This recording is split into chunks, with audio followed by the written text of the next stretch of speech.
தக்காளி சாதம் பண்ணுறதுக்கு தேவையான அளவுக்கு எண்ணெய் ஊற்றிக்கலாம். எண்ணெய் காஞ்சதுமே கொஞ்சம் கடுகு உளுந்து, அது பொரிஞ்சதுமே 2 ஸ்பூன் கடலைப்பருப்பு சேர்த்துக்கலாம். கடலைப்பருப்பை கொஞ்சம் பொன்னிறமாக நல்லா வறுத்துக்கலாம். அதுக்கப்புறமா 2 ஸ்பூன் வேர்க்கடலை சேர்த்துக்கலாம்.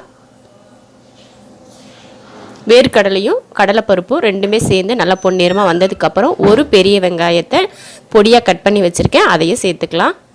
அப்புறம் ஒரு 4-5 பல் பூண்டு அதை பொடியாக கட் பண்ணியிருக்கேன், அதையும் சேர்த்துடலாம். சேர்த்துட்டு ரெண்டையும் நல்லா வதக்கிக்கலாம். கருவேப்பிலையும் சேர்த்துக்கலாம். நான் 2 பேர் சாப்பிட்ற அளவுக்கு தக்காளி சாதம் பண்ணுறேன். அதுக்கு 4 தக்காளி எடுத்திருக்கேன். 4 தக்காளியை அரைச்சிக்கலாம். வெங்காயம் நல்லா வதங்கிருச்சு. இப்போ தக்காளி அரைச்சதை இதில் சேர்த்துக்கலாம். 1 ஸ்பூன் மிளகாத்தூள் சேர்த்துக்கிறேன். நமக்கு உங்களுக்கு காரம் எந்த அளவுக்கு தேவையோ அந்த அளவுக்கு நம்ம காரம் மிளகாத்தூள் அதிகம் கம்மி சேர்த்துக்கலாம். பச்சை மிளகாய் எதுவும் சேர்க்கலன்றதுனால மிளகாத்தூள் 1 ஸ்பூன் சேர்த்துருக்கேன். தேவையான அளவுக்கு உப்பு சேர்த்துக்கலாம். சாதத்தில் உப்பு போட்டு செஞ்சுருந்தோன்னா அளவாக உப்பு போட்டுக்கோங்க. சாதத்தில் உப்பு இல்லை அப்படின்னா கொஞ்சம் அதிகமாகவே உப்பு சேர்த்துக்கோங்க. உப்பு எல்லாம் சேர்த்தாச்சு, அவ்வளவுதான். இதில் சேர்க்க வேண்டியதெல்லாம் சேர்த்துட்டோம். இப்போ இந்த தக்காளியோட தண்ணியெல்லாம் வற்றி நல்லா எண்ணெய் தெளிஞ்சு வர வரைக்கும் இது நல்லா வேகட்டும். அதுக்கப்புறமா நம்ம சாப்பாடு போட்டு கிளறிக்கலாம். 2 நிமிஷம் கூட ஆகாது. அந்த தண்ணியெல்லாம் வற்றி நல்லா எண்ணெய் தெளிஞ்சு வந்துடும். பார்த்தீங்கன்னாலே தெரியும் நல்லா எண்ணெய் தெளிஞ்சு வந்துருச்சு. இப்போ கொஞ்சம் மல்லித்தலை தூவிக்கலாம். அதையும் மல்லித்தலை தூவி ஒரு கிளறிட்டு அடுத்து நம்ம சாதம் போட்டுக்கலாம். 2 பேர் சாப்பிட்ற அளவுக்கு இந்த தக்காளி கரெக்டாக இருக்கும். அதனால நான் 2 பேருக்கு அளவாக தான் தக்காளி சாதம் பண்ணுறேன். 2 பேருக்கு லஞ்சுக்கு கொடுத்து விடுறதுக்கு கரெக்டாக இருக்கும் இந்த சாதம். இந்த மாதிரி நம்ம சாதம் செஞ்சோன்னா ரொம்ப விரும்பி சாப்பிடுவாங்க குழந்தைங்க. அந்த தக்காளியோட தோலெல்லாம் இல்லாமல் இருந்துச்சுன்னா ஒரு பருக்க சோறு கூட மீதியாகாது. அந்த அளவுக்கு சாப்பிடுவாங்க. நம்ம தக்காளி தோலோடு இருந்துச்சுன்னு வச்சுக்கோங்களேன், அந்த தக்காளி தோலை எடுத்துகிட்டு போடுறேன்னா அதுலேயே பாதி சோறு போயிடும். கொஞ்சமாக தான் சாப்பாடு இருக்கும். அதனால் இந்த மாதிரி தக்காளி செஞ்சிட்டிங்கன்னா ரொம்ப ஈஸியாக இருக்கும். நம்ம குழந்தைங்க சாப்பிட்றதுக்கு ரொம்ப விரும்பியும் சாப்பிடுவாங்க. எந்த தக்காளி அந்த கருவேப்பிலை அது இதுன்னு ரொம்ப இது கசகசன்னு இல்லாமல் இருக்கிறப்பயே குழந்தைங்க விரும்பி சாப்பிடுவாங்க. இவ்வளவுதான், தக்காளி சாதம் ரெடி ஆயிடுச்சு. அடுத்து முட்டை வறுவல் பண்ணிக்கலாம். முட்டை வறுவலுக்கு எண்ணெய் ஊற்றிக்கலாம். முட்டை வறுவலுக்கு லைட்டாக எண்ணெய் காஞ்சதுமே அடுப்பை சிம்மில் வச்சுட்டு தேவையான அளவுக்கு உப்பு சேர்த்துக்கலாம். உப்பு சேர்த்துட்டு கொஞ்சம் மஞ்சத்தூள், 1/2 ஸ்பூன் மிளகுத்தூள் சேர்த்துடலாம். அடுத்து கொஞ்சம் மிளகாத்தூள் கம்மியாக சேர்த்துக்கிட்டால் போதும். காரத்துக்காக தான் மிளகாத்தூள் சேர்க்குறோம், கம்மியாக சேர்த்துக்கிட்டால் போதும். இப்போ இதெல்லாம் ஒன்றா கலந்து விட்டுறலாம். உப்பு காரம் எல்லாம் கரெக்டாக இருக்கணும் அப்படின்றதுக்காக எல்லாம் ஒன்றா கலந்து விட்டுறலாம். அவ்வளோதான். இப்போ 3 முட்டையை நான் 2ஆக கீறி எடுத்து வச்சுருக்கேன். அதை இப்போ இந்த எண்ணெயில் சேர்த்துக்கலாம். அதிக நேரம் முட்டையை வறுக்கக்கூடாது, கம்மியான நேரம் வறுத்தா போதும். ஒரு 2 நிமிஷத்துக்கு மேலே வறுக்காதீங்க. இல்லைன்னா அப்படி வறுத்திங்கன்னா முட்டை சாஃப்டாக இல்லாமல் நல்லா ரப்பர் மாதிரி ஆயிரும். அதனால ரொம்ப நேரம் வறுக்காமல் சும்மா 2 தடவை மட்டும் திருப்பி போட்டு எடுத்துட்டா போதும். இப்போ முட்டை வறுவல் ரெடி ஆயிடுச்சு, எடுத்துடலாம். இதே போல் தக்காளி சாதமும் முட்டை வறுவலும் பண்ணால் ரொம்ப சூப்பராக இருக்கும். குழந்தைங்க ரொம்ப விரும்பி சாப்பிடுவாங்க. ஒரு சோறு கூட மீதியாகாது, அந்த அளவுக்கு சாப்பிடுவாங்க. இந்த மாதிரி சாப்பிடணுன்னா தக்காளியை அரைச்சி நீங்கள் தக்காளி சாதம் பண்ணுங்கள், அப்போ தான் ரொம்ப நல்லாயிருக்கும்.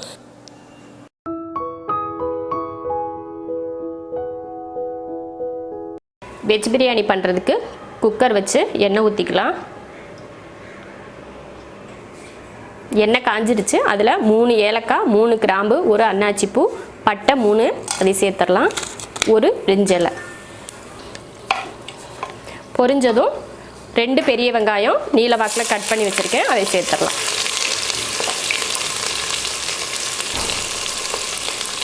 நாலு பச்சை மிளகாய்,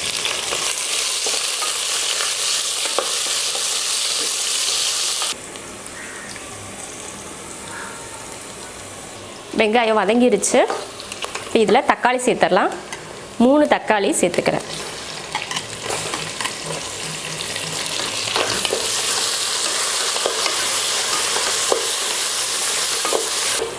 தக்காளி நல்லா வதங்கினதுமே பீன்ஸ், கேரட், உருளைக்கிழங்கு முனி சேர்த்துக்கிறேன். நம்ம காய் எந்த அளவுக்கு தேவையோ அந்த அளவுக்கு சேர்த்துக்கலாம். உங்களுக்கு காய் இதை விட கம்மியாக சேர்க்கணும் அப்படின்னாலும் சேர்த்துக்கலாம். அது கூட பச்சை பட்டாணி இதில் 1 கிண்ணம் அளவுக்கு சேர்த்துக்கிறேன். அப்புறம் சோயா ஒரு 4-5, இதில் பெருசாக இருக்கிறதுனால ஒரு 5-6 சேர்த்துக்கிறேன். சின்னதாக இருந்தால் 1 கிண்ணத்தில் சேர்த்துக்கலாம்.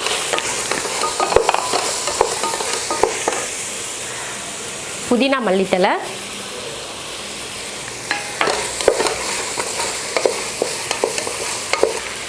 இந்த ஸ்பூனில் 1/2 ஸ்பூன் கரம் மசாலா தூள், 3/4 ஸ்பூன் மிளகாத்தூள். மிளகாத்தூள் வந்து காரத்துக்காக மட்டும்தான், காரம் தேவையில்லை அப்படின்னா மிளகாத்தூள் சேர்த்துக்க தேவையில்லை. இஞ்சி பூண்டு பேஸ்ட் எடுத்து 2 ஸ்பூன் இஞ்சி பூண்டு பேஸ்ட்டு சேர்த்துருக்கேன்.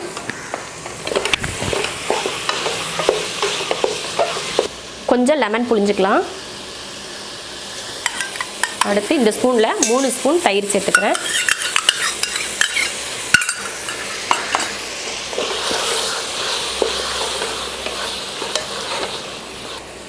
உப்பு தேவையான அளவுக்கு.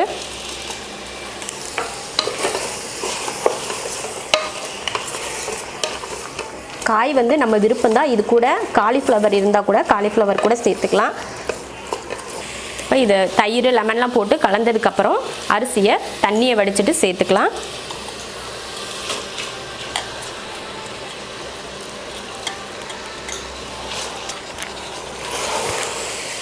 அரிசியவும் அந்த மசால் கூடயே சேர்த்து கலந்து விட்டுட்டு அதுக்கப்புறமா தான் தண்ணி சேர்க்கணும். அரிசியெல்லாம் போட்டு நல்லா கலந்து விட்டாச்சு. இப்போ வந்து தண்ணி சேர்த்துக்கலாம். இந்த படியில் 1.5 படி அரிசி போட்டேன். பிரியாணி அரிசிலாம் இல்லை, நார்மலாக நம்ம வீட்டில் சாப்பாடு செய்கிற அரிசி தான் போட்டேன். அதனால கரெக்டான அளவு தான் தண்ணி சேர்க்கணும். பிரியாணி அரிசினா மட்டும்தான் தண்ணி அளவு கம்மி பண்ணணும். அதனால நான் சாப்பாட்டு அரிசி அப்படிங்கிறதுனால கரெக்டான அளவு தண்ணி சேர்த்துக்கிறேன். 1 2 3 1.5க்கு 3 தண்ணி ஊற்றியிருக்கேன். முன்னாடியே கொஞ்சம் உப்பு போட்டிருந்தோம், உப்பு பத்தலை, அதுக்கு இப்போ கொஞ்சம் உப்பு சேர்த்துக்கலாம்.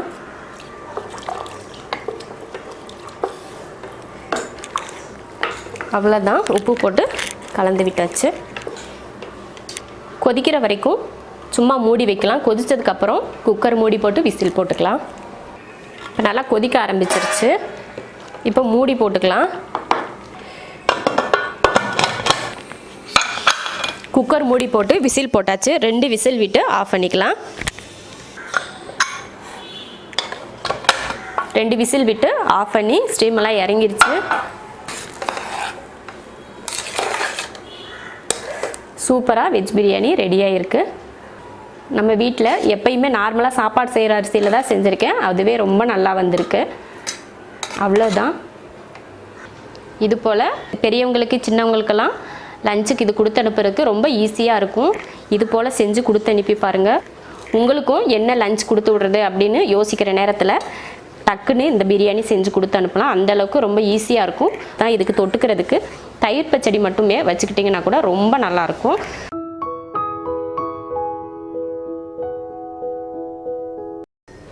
உருளைக்கிழங்கு சாதம் பண்ணுறதுக்கு எண்ணெய் ஊற்றிக்கலாம்.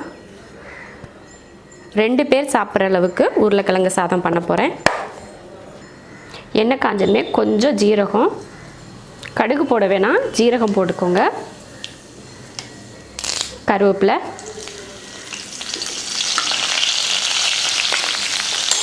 ஒரு பெரிய வெங்காயம் நீல வாக்கில் கட் பண்ணியிருக்கேன், அதையும் சேர்த்துக்கலாம். வெங்காயத்தை போட்டு லைட்டாக வதக்கிடலாம். வெங்காயம் ஓரளவுக்கு வதங்கிருச்சு. அப்படியே பச்சையோட வெங்காயம் இருக்கிறப்போ உருளைக்கிழங்கை சேர்க்கக்கூடாது. கொஞ்சம் வெங்காயத்தை வதக்கிட்டு அதுக்கப்புறம் தான் உருளைக்கிழங்கு சேர்க்கணும். 3 உருளைக்கிழங்கை இது போல் சின்னதாக கட் பண்ணியிருக்கேன், அதை இதில் சேர்த்துக்கலாம். சின்ன பசங்களுக்கு வந்து உருளைக்கிழங்கு சாப்பிட்றது வந்து ரொம்ப பிடிக்கும். அதனால் நான் 3 உருளைக்கிழங்கு சேர்த்துருக்கேன், கொஞ்சம் அதிகமாகவே. பச்சை மிளகாய் 2 பொடியாக கட் பண்ணியிருக்கேன், அதையும் சேர்த்துக்கலாம். உருளைக்கிழங்குக்கு தேவையான உப்பும் சேர்த்துடலாம். பச்சை மிளகாய் எதுக்காக கடைசியில் சேர்த்தேன் அப்படின்னா அப்போ தான் கொஞ்சம் காரம் இருக்கும், அதனால தான். உப்பு போட்டு உருளைக்கிழங்கை கலந்து விட்டாச்சு. உருளைக்கிழங்குல இருக்க தண்ணியிலேயே வெந்துடும். நம்ம எக்ஸ்ட்ரா தண்ணியெல்லாம் ஊற்ற வேண்டாம். அப்படி வேகாது அப்படின்னு நினச்சிங்கன்னா சும்மா நம்ம கையில் ஒரு கை தண்ணி எடுத்து தெளிச்சு விடுங்க. இப்போ மூடி வச்சிடலாம். மூடி வச்சாலும் அப்பப்போ எடுத்து நல்லா கலந்து விடணும், இல்லைன்னா அடி பிடிச்சிக்கும். உருளைக்கிழங்கு நல்லா வெந்துருச்சு. இப்போ இதில் மல்லித்தூள், இந்த ஸ்பூனில் 1/2 ஸ்பூன் மல்லித்தூள், 1/2 ஸ்பூன் ஜீரகத்தூள், மிளகுத்தூள் 1/2 ஸ்பூன், இதையும் கலந்துடலாம். ஜீரகத்தூள், மல்லித்தூள், மிளகுத்தூள் போட்டுட்டு சாதத்தையும் இதில் போட்டுடலாம். ரொம்ப நேரம்லாம் இல்லை, சும்மா லைட்டாக பெரட்டி விட்டுட்டு போட்டால் போதும். 2 பேர் சாப்பிட்ற அளவுக்கு நான் போட்டிருக்கேன். நாங்கள் எப்போயுமே சாப்பாட்டில் உப்பு போட்டு தான் சாப்பாடு செய்வோம். அதனால் உப்பு நான் சேர்த்துக்கல. நீங்கள் சாதத்தில் உப்பு போடலை அப்படின்ட்டுச்சுன்னா மேலே கொஞ்சமாக உப்பு தூவிக்கோங்க. மேலே கொஞ்சம் உப்பு தூவிக்கோங்க லைட்டாக. எனக்கு கொஞ்சம் பத்தலை, அதனால் கொஞ்சம் சேர்த்துக்கிறேன். இது போல் உருளைக்கிழங்கு 2 பேர் சாப்பிட்ற அளவுக்கு சாப்பாடு செய்கிறதுக்கு நான் 1/4 கிலோ உருளைக்கிழங்கு சேர்த்துக்கிட்டேன். அப்போ வந்து சின்ன பசங்க வந்து சாப்பிட்றதுக்கு நல்லா விரும்பி சாப்பிடுவாங்க. உருளைக்கிழங்குனாலே அவங்களுக்கு ரொம்ப பிடிக்கும். அதனால் நல்லா விரும்பி சாப்பிடுவாங்க. அதுக்காக தான் கொஞ்சம் உருளைக்கிழங்கு அதிகமாகவே நான் சேர்த்துருக்கேன். இதில் பெருங்காயத்தூளோ இல்லை வெள்ளைப்பூண்டோ இதெல்லாம் சேர்த்துக்கிட்டிங்கன்னா அதோட டேஸ்ட்டே மாறிடும். அதனால் வெறும் ஜீரகத்தூள் மட்டும் சேர்த்துக்கிட்டிங்கனாலே போதும். ஜீரகத்தூள், மல்லித்தூள், மிளகுத்தூள் மட்டும் சேர்த்துக்கிட்டிங்கன்னா போதும். வேறு எதுவும் சேர்த்துக்க வேண்டாம். இப்போ நல்லா கிளறியாச்சு, அவ்வளோதான். இதுக்கு மேலே கொஞ்சம் மல்லித்தலை. மஞ்சத்தூள் வந்து நம்ம விருப்பம். மஞ்சத்தூள் உங்களுக்கு இதில் தேவைப்படுது அப்படின்னா நீங்கள் கொஞ்சம் மஞ்சத்தூள் சேர்த்துக்கோங்க. சாதம் வந்து மஞ்சளாக இருக்கும், நல்லா இருக்காது பார்க்குறதுக்கு அப்படின்றதுக்காக தான் நான் மஞ்சத்தூள் சேர்த்துக்கல. லஞ்சுக்கு கொடுத்து விடுறதுக்கு ரொம்ப ஈஸியாக இருக்கும். நீங்களும் ட்ரை பண்ணி பார்த்துட்டு எப்படி இருக்குன்னு சொல்லுங்கள்.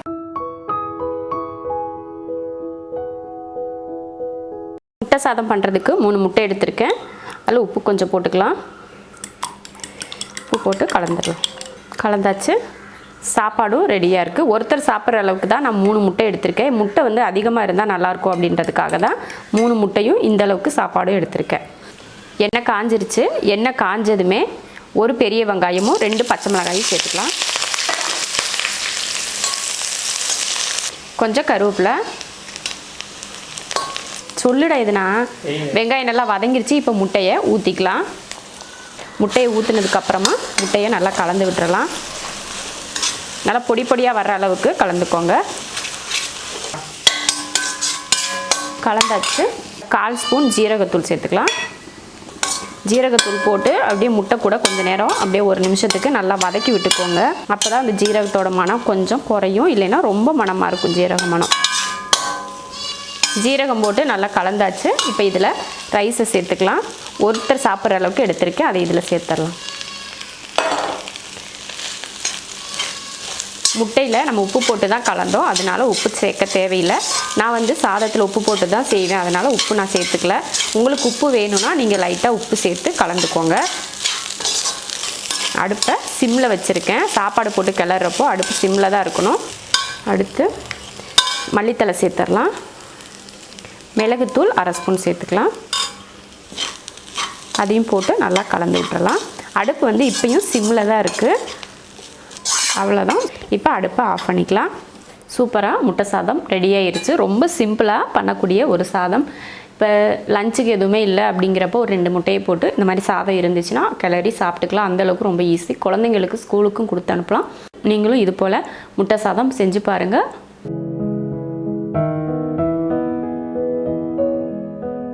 சாப்பிட்ற அளவுக்கு லெமன் சாதம் பண்ணுறதுக்கான சாப்பாடு எடுத்து வச்சுருக்கேன்.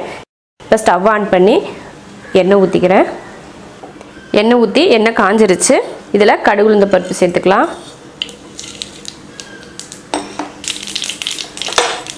கடலைப்பருப்பு 1 ஸ்பூன். கடுகு பொரிஞ்சதுக்கப்புறம் கடலைப்பருப்பு சேர்க்கணும். கடலைப்பருப்பு சேர்த்துட்டு அடுப்பை சிம்மில் வச்சுக்கிட்டிங்கன்னா தான் கடலைப்பருப்பு வந்து கருகாமல் இருக்கும். அடுத்து பூண்டு ஒரு 4-5 பொடியாக கட் பண்ணியிருக்கேன், அதை இதில் சேர்த்துக்கலாம். அடுத்து வரமிளகாய்,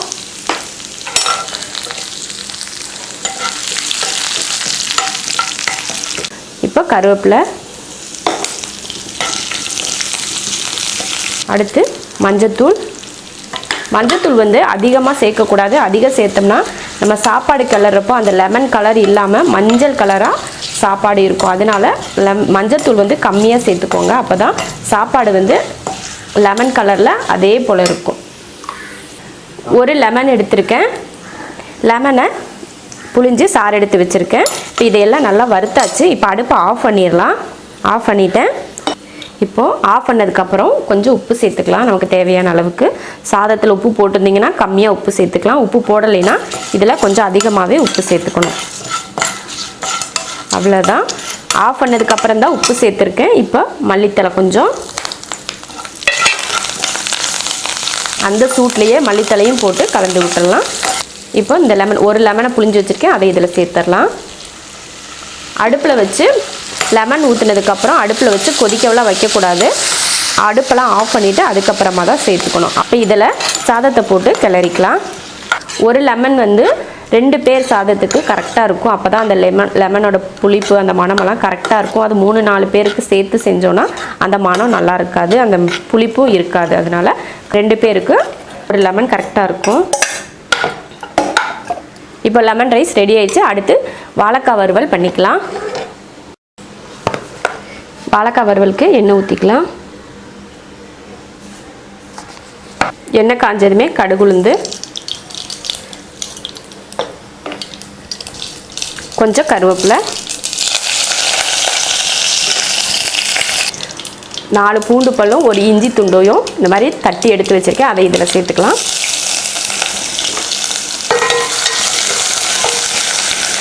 இப்போ ஒரு பெரிய வெங்காயத்தை பொடியாக கட் பண்ணேன், அதையும் இதில் சேர்த்துக்கலாம். இஞ்சி பூண்டு மட்டும் தட்டி போட்டால் போதும், பெருங்காயம் போட தேவையில்லை. பெருங்காயம் போட்டிங்கன்னா இஞ்சியும் பூண்டும் கூட போட தேவையில்லை. 2ல் ஏதாவது ஒன்று நம்ம சேர்த்துக்கிட்டால் போதும். வெங்காயத்தை ஓரளவுக்கு வதக்கியாச்சு. இப்போ இதில் நம்ம வாழைக்காயை சேர்த்துடலாம். நான் 2 வாழைக்காய் எடுத்திருக்கேன். 2 வாழைக்காயை தோல் சீவிட்டு பொடியாக கட் பண்ணி வச்சுருந்தேன், அதை இதில் சேர்த்துக்கலாம். இப்போ வாழைக்காய்க்கு தேவையான உப்பு சேர்த்துக்கலாம், கொஞ்சம் மஞ்சள்தூள். வாழைக்காய் வந்து சீக்கிரமே வெந்துடும், ரொம்ப நேரம்லாம் ஆகாது. அந்த ஆவிலேயே வாழைக்காய் வேகும், அந்த அளவுக்கு ரொம்ப சீக்கிரம் வேகக்கூடிய காய் தான் இது. அவ்வளோதான், கலந்து விட்டாச்சு. அடுப்பை இப்போ சிம்மில் வச்சிடலாம். சிம்மில் வச்சு மூடி வச்சிடலாம். ஒரு 2 நிமிஷத்துக்கு அப்பப்போ எடுத்து கிளறி விட்டுக்கிட்டே இருந்தோன்னா காய் வந்து நல்லா வெந்துடும். தண்ணியெல்லாம் ஊற்ற தேவையில்லை. உங்களுக்கு தண்ணி கொஞ்சம் ஊற்றணும் அப்படின்னா கையில் எடுத்து கொஞ்சமாக தெளித்து விட்டுக்கோங்க, அதுலேயே காய் வெந்துடும். அதிக தண்ணி ஊற்றிடக்கூடாது. இப்போ மூடி வச்சுருக்கேன். ஒரு 2 நிமிஷத்துக்கு வதக்கி விட்டுட்டு எடுத்துக்கலாம். வாழைக்காய் வந்து இப்போ நல்லா வெந்திருக்கு. பார்த்திங்கன்னா கட் பண்ணி பார்த்தோம்னா நல்லா மாவாக வெந்திருக்கு. இப்போ இதில் மிளகாத்தூள் சேர்த்துடலாம். இப்போ இதில் 1 ஸ்பூன் மிளகாத்தூள் சேர்த்துக்கிறேன். உங்களுக்கு காரத்தை பொறுத்து மிளகாத்தூள் அதிகமோ கம்மியோ நீங்கள் சேர்த்துக்கலாம். மிளகாத்தூள் போட்டதுக்கப்புறம் அதையும் கலந்து விட்டுறலாம். தண்ணியெல்லாம் ஊற்றாமலே சூப்பராக வாழைக்காய் வெந்திருக்கு. பார்த்திங்கன்னா வாழைக்காய் வேகிறதுக்கு ரொம்ப நேரம்லாம் ஆகாது, 2லேருந்து 3 நிமிஷமே அதிகம்தான். அந்தளவுக்கு ரொம்ப ஈஸியாக வேகக்கூடியது. மிளகாத்தூள் போட்டு கலந்து விட்டாச்சு. இப்போ மறுபடியும் மூடி வச்சிடலாம். மூடி வச்சு அந்த மிளகாத்தூள் வாட போகிற அளவுக்கு நம்ம வறுத்து எடுத்துக்கலாம். வாழைக்காயில் போட்ட மிளகாத்தூள் வாடையெல்லாம் போய் நல்லா வறுத்துருக்கு. இப்போ பார்த்திங்கன்னா வாழைக்காய் பாருங்கள், குலையாமல் ஒன்றோட ஒன்றா ஒட்டாமல் சூப்பராக வந்திருக்கு. இதே போல் செஞ்சிங்கன்னா இதே போல் வாழைக்காய் குலையாமல் இருக்கும். வேறு எந்த மசால் பொடியும் சேர்க்க தேவையில்லை. வெறும் மிளகாத்தூளும் அந்த இஞ்சியும் பூண்டும் தட்டி போட்டது மட்டும் போதும், அதுவே ரொம்ப சூப்பராக இருக்கும். அவ்வளோதான், இப்போது வாழைக்காய் வறுவல் ரெடி ஆயிடுச்சு. இப்போ அடுப்பை ஆஃப் பண்ணிக்கலாம். லெமன் ரைஸும் ரெடி ஆயிடுச்சு, வாழைக்காய் வறுவலும் ரெடி ஆயிடுச்சு.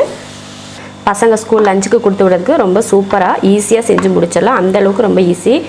ஒரு நம்ம சாதம் மட்டும் வடிச்சிட்டாலே போதும். லெமன் வந்து தாளிக்கிறதுக்கு ரொம்ப நேரம் ஆகாது.